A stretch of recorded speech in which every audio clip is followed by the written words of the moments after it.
চলুন আমরা কয়েকটি কৌশল শিখে নিই। নুডলস খাওয়ার জন্য কী টেকনিক অবলম্বন করেছেন দেখুন, অসাধারণ।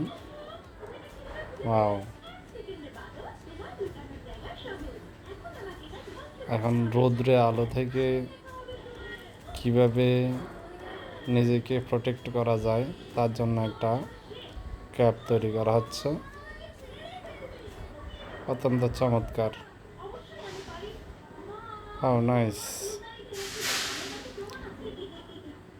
ব্যাগকে এক পাশে রাখতে রাখতে অনেক সময় কাঁধ ব্যথা হয়ে যায়, জন্য যেন কাঁধ ব্যথা না হয় তার টেকনিক। ওয়াও! এখন কি করবে, বোতল কেটে বাতাস